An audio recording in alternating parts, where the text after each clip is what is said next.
Hello folks, welcome to episode 2 of my Australian Odyssey. And today I'm headed out of Buna in ZK Echo Victor Echo, my Tecnam Sierra Mk2, on a trip that will take us all the way to the tip of the Cape York Peninsula. In this episode I describe the first major leg of this trip, an adventure flight out over the southern Barrier Reef Islands.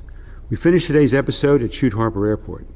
We're taxiing past the hangars of Ultimate Aero where Echo Victor Echo has been domiciled, to the end of runway 22. After taking off, we head downwind to Southport Aerodrome at the Gold Coast to meet up and have lunch with a mate of mine, Bruce Stark. Bruce is the Australasian agent for Tecnam. Here we are standing in front of the twin Tecnam P2006. Bruce has also offered me use of his collapsible petrol containers. Each hold 20 liters of the stuff.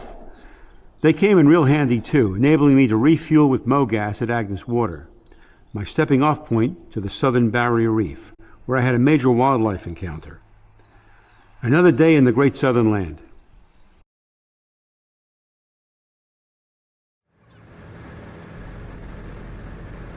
Well, our port of call will be, Stradbroke Island, and fly over that, then on to Hervey Bay, and then Agnes water.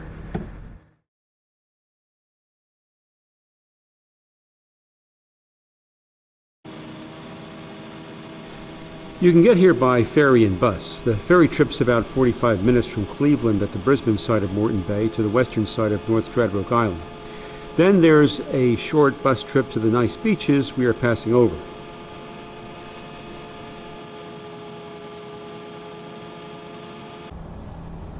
At just under 2 hours into the trip, we pass over Hervey Bay with its famous extra long wharf.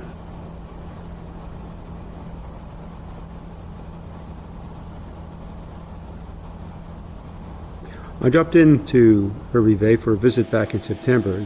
This is on the weekend after ferrying Eve to Australia from New Zealand. Great swimming here, and a pretty cheerful place. According to Wikipedia, a survey from 2010 by Deakin University identified Hervey Bay as the happiest place in Australia.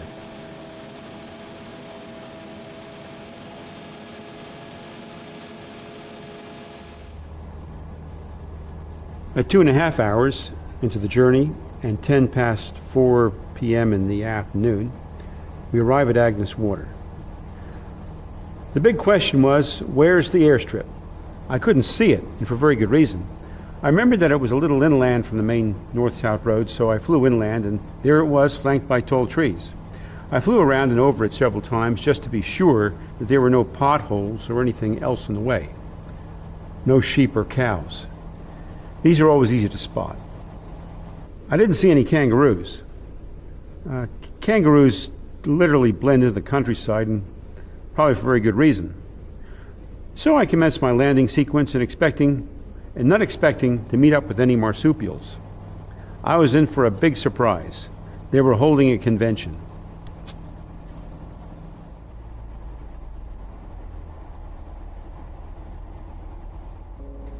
So I've just setting myself up for a final approach to Agnes Water, runway 14. It was a little bit bumpy coming in, but not too bad. Here you can see the settlement on the left of Agnes Water, and the strip is several kilometers from the town. So I was in for a bit of a walk. Anyway, so we're coming in. Everything looks pretty clear ahead of me here. And on the left is the parking area. And just to the right are kangaroos. I guess at least a couple of dozen of them all together on the right, and they're all hopping away right now. So we landed safely, didn't hit any roos on the way in, and I'm now going to just turn around and park. And as I park, I see more roos. What a day.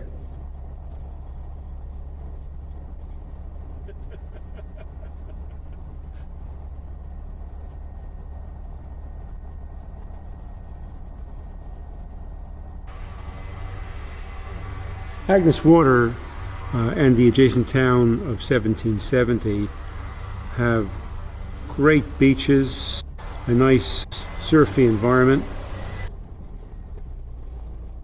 The town of 1770 is the location where Captain James Cook made his second landing in Australia in May of 1770. I stayed in Agnes Water for a couple of days, did some body surfing, toured the local museum.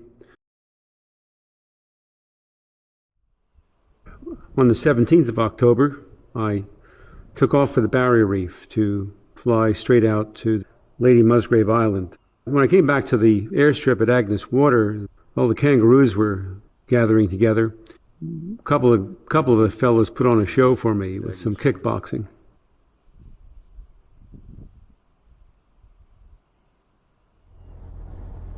So I got it ready, got an airplane, put the life raft and survival kit in an accessible place, and went a bit down the runway with the airplane engine going and moved up and down the runway a little bit to get the ruse out of the way.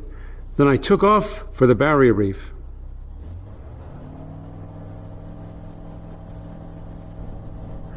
We're taking off from runway 14 at Agnes Water.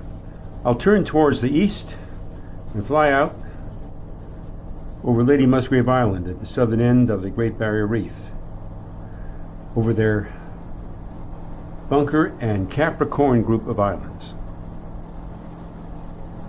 The Bunker group, part of the Capricorn Bunker Reefs, is a collection of 22 reefs and coral cays at the southern end of Australia's Great Barrier Reef.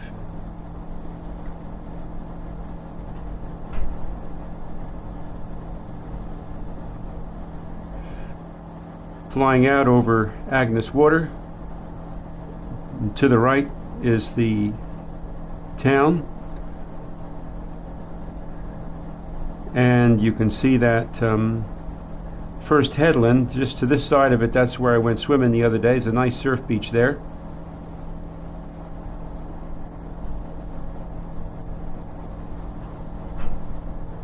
We'll be flying about 30 nautical miles offshore. The plan is to stay low over these southern islands, about 1,000 feet, and just fly from reef to reef. So we head straight for Lady Musgrave Island, then the Fairfax group, then Hoskin and all the rest. And we'll pass a couple more groups of islands before we land at Shute Harbour.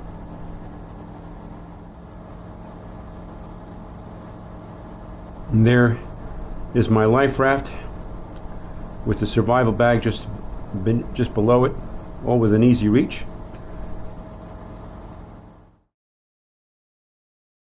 So we come up to Lady Musgrave Reef, a popular tourist destination. You'll see some boats within the lagoon, and we'll be passing over all these other ones, and you'll really see it's like you're flying over a giant necklace. Really beautiful. At Lady Musgrave Reef, we are 30 nautical miles offshore.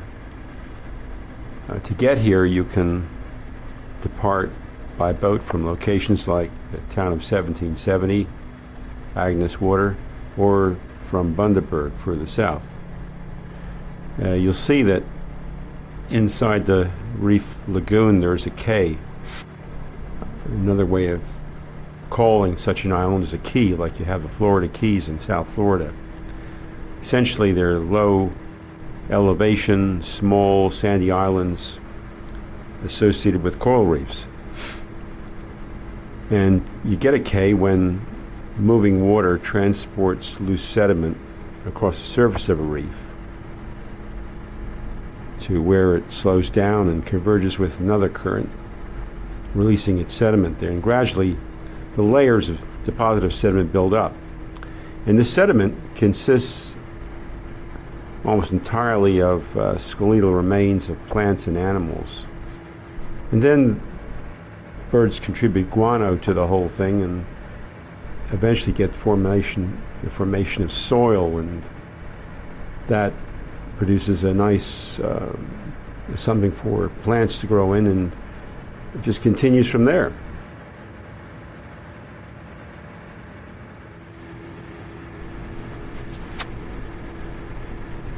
Reef building corals have been around for a long time, for over 500 million years.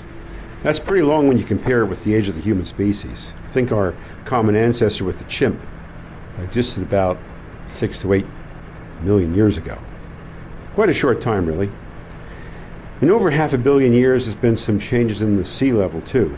When sea levels go up, the coral can add more layers to the reef structure. And when sea levels go down, well, I guess you get islands showing. The most recent geological epoch, which by epoch I mean a significant level of geological time, is the Holocene that we're living in right now, and it started about 12,000 years ago. So the Holocene covers pretty much human recorded history from before our first cities. Our cities go back about 10,000 years. And this has been characterized by rising sea levels. So the current structures we see on the Barrier Reef are as old as human civilization.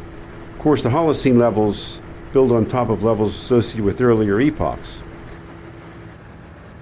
Heron Island supported a turtle cannery in the 1920s. 40s and 50s saw the establishment of the national park and the marine research station. And from the 1960s to the present, we have what you might call an eco-paradise. So you can go and stay there in a nice hotel. I visited the island in the 1970s. I can remember an incident. I was in the table tennis room when into the door crawled a baby sea turtle. The diving was great there. And the last reef we pass over of the Capricorn group is Northwest Island Reef. Our trip over this southern group of Barrier Reef Islands, the Bunker and Capricorn group, has taken us about a half an hour. Next we pass over some largely uninhabited islands. The Percy group, they're about an hour away from the where we just were with the Capricorn group. Just under 2.5 hours from Agnes Water, we pass over St. Bees and Keswick Islands. The Keswick Island has an airstrip, although I don't know if you're allowed to land on it. Then we pass over the Sir James Smith Islands, a group of about 16 islands.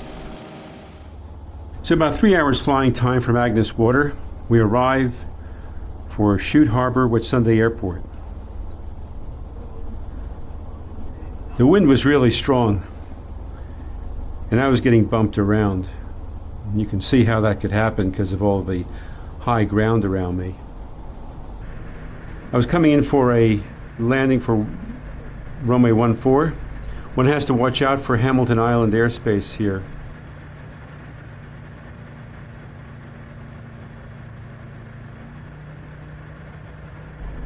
Highly recommended. Have a look at the visiting pilot's guide for Whitsunday Airport. There's quite a lot to digest to make sure you get the circuit right.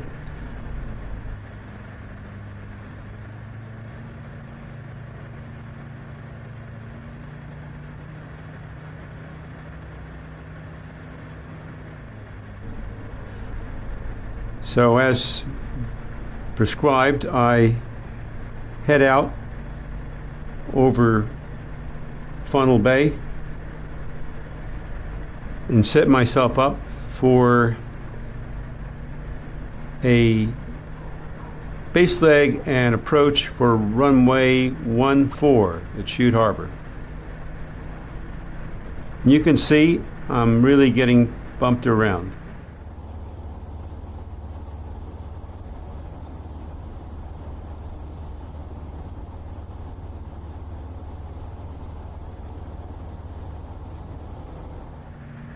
So this is the end of the journey. landing at Whitsunday Airport, where I'm going to now spend a couple of nights in R&R at Airlie Beach, nearby Airlie Beach, and getting ready for the remainder of the journey, which is going to take me all the way up to the far north, the tip of the Cape York Peninsula, and spend several nights in a tent next to crocodile-infested waters. So I'll see you later, and don't live too dangerously.